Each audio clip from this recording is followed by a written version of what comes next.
Hello दोस्तों, आप सभी को स्वागत है आपके अपने YouTube channel Ansari study classes में। तो आज मैं आप लोगों को इस वीडियो में पढ़ाने वाला हूँ हिंदी, जो कि बिहार पुलिस के एग्ज़ाम में 5-6 क्वेश्चन जो बिहार पुलिस के रहते हैं। तो आप लोग जो है वो प्रैक्टिस कीजिए इस वीडियो के माध्यम से, और क्वेश्चन आने की संभावना है। तो चलिए क्लास को स्टार्ट करते हैं। तो दोस्तों, पहला प्रश्न है कि निम्न में से वायु का पर्यायवाची शब्द है। पर्यायवाची शब्द आप लोग पढ़े होंगे। तो क्वेश्चन कहता है कि निम्न में से वायु का पर्यायवाची शब्द है। तो इसका सही उत्तर हो जाएगा ऑप्शन नंबर ए। वायु का पर्यायवाची जो शब्द है वो है समीर। क्या है? समीर। तो चलिए आगे क्वेश्चन की ओर मैं बढ़ता हूँ। दूसरा प्रश्न है दोस्तों कि आँख का तारा होना का अर्थ है। ये मुहावरा है, आँख का तारा होना। तो इसका उत्तर हो जाएगा ऑप्शन नंबर ए। आँख का तारा होना, प्यारा होना। आँख का तारा होना, प्यारा होना। तो आप लोग याद रखिएगा, एग्ज़ाम में पूछे जाते हैं, जैसे कि बिहार पुलिस एग्ज़ाम हो गया, बिहार दरोगा का एग्ज़ाम हो गया, बीपीएससी में भी पूछता है।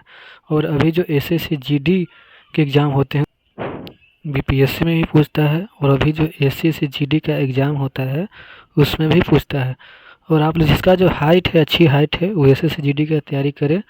उसमें बहुत अच्छे अच्छे क्वेश्चन यानी कि पूछते हैं हिंदी। जैसे जिसका हिंदी होता है वो हिंदी लेते हैं, जिसका इंग्लिश होता है वो इंग्लिश लेते हैं। और इंग्लिश या हिंदी से 25 क्वेश्चन आते हैं। तो एसएससी जीडी के लिए बहुत बढ़िया क्लास है।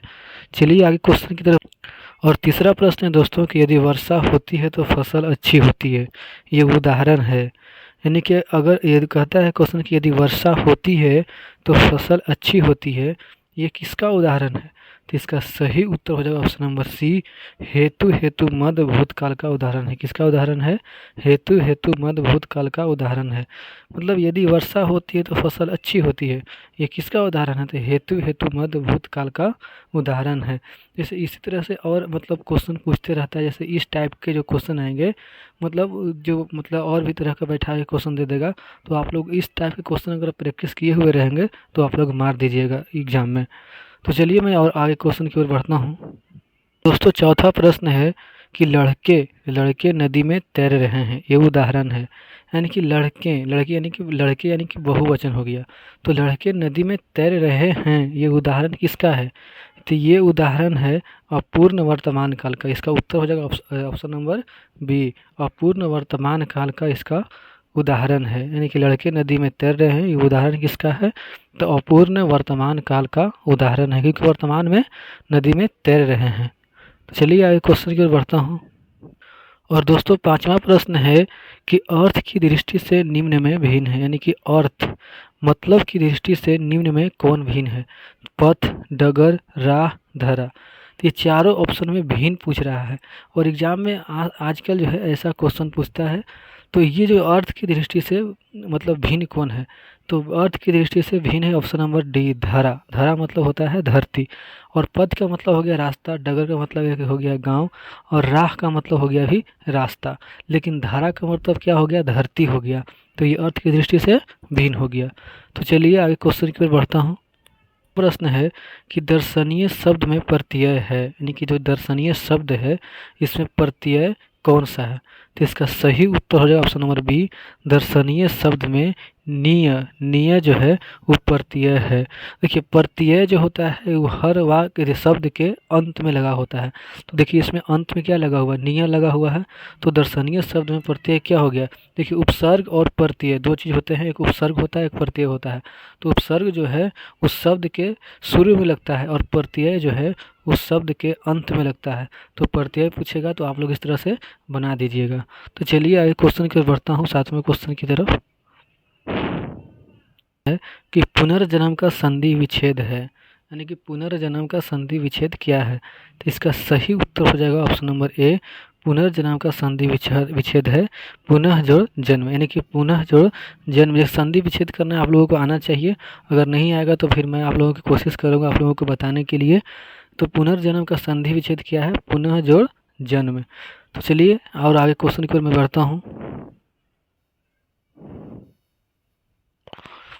और दोस्तों, आठवां प्रश्न है कि कृति का विलोम क्या होता है? यानी कृति जो शब्द है इसका विलोम क्या होता है?